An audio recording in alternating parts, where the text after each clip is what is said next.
shortest path finding algorithms and how we can use the parallel computing paradigm in this particular topic. First of all, we will understand what basically the shortest path algorithm are. Not talking about much, but it's basically finding the path with minimum total weight or the minimum total amount that between two nodes in a given graph. And what's the basic use? What are the basic uses of this? It can be useful in GPS navigation, internet routing, and AI path planning. But basically, the importance of using the shortest path route, it basically enables us to find real-time decision making and manages our resources in very less amount of time and all others. So next slide. So what are the basic classical approaches which we see in our day-to-day life for this shortest path finding? First of all, the Dijkastra algorithm, which is basically a greedy approach of time complexity of V square and of E plus V log V within heap.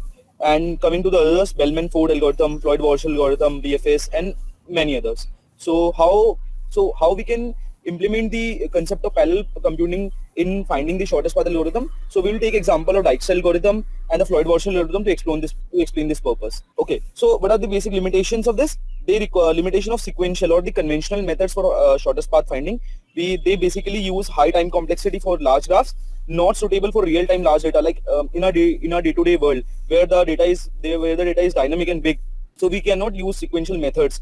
We need to think for a parallel approach to solve these problems. So yeah, in parallel computing, we basically uses different processors and different multi-threading approach where we can solve different tasks where we can solve a big problem by subdividing that particular big problem into different sub-operations or different subtasks, which we can solve individually and group the individual results together to create a suboptimal result. So yeah, the basic conventional method, Dijkastra, where we can use the parallel priority queues, concurrent updates. Bellman-Ford, relaxation step can be done in parallel. Floyd-Warshall, metric updates across multiple threads, and parallel implementation improves performance on large scale graphs. So I'll take the example of Dijkastra and Floyd-Warshall to explain this, how parallelizing can be performed in the shortest path finding algorithms. So this is the basically conventional method of writing down the Dijkastra algorithm, which basically uses the time complexity of n square, which cannot be useful in our day-to-day large graph or large data sets. So how we uses the concept? We uses the concept of basically parallel computation here.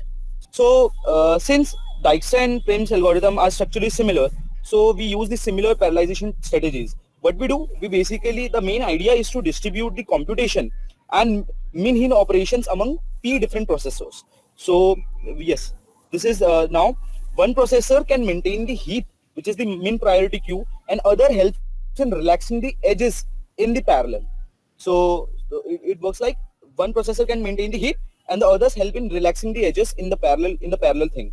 Now the time complexity will be of n square by p plus of n log p, where the of n square by p is the time complexity of computation, and of n log p is basically the time complexity of communication purpose. Okay, so n square by p is basically parallel commutation of edge relaxations, and log of p is basically the communication overhead or the synchronization time. Now, if we basically put in this particular time complexity, if we try to put the number of processors equal to the number of vertices, then the time complexity becomes of n log n. Now, talking about the all-pair shortest path using Dijkastra algorithm.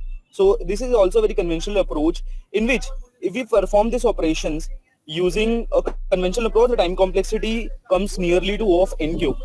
Now we try the concept of parallel paradigm here to make our process efficient. So we use the parallel paradigm here to make it efficient in manner.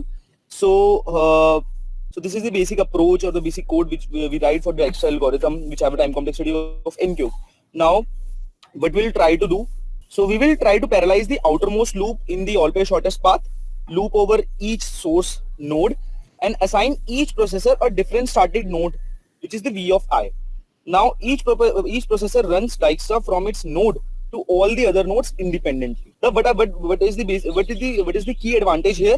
No communication needed between processors. Now talking about the time complexities, if we are using two processors, then we are able to distribute this particular operations in of n cube by p time complexity, where the whole working has been divided into has been divided into p process. Now, if we basically have n processors, we have the time complexity of n square, and if we have basically n square processors, we can use n processors for each vertices.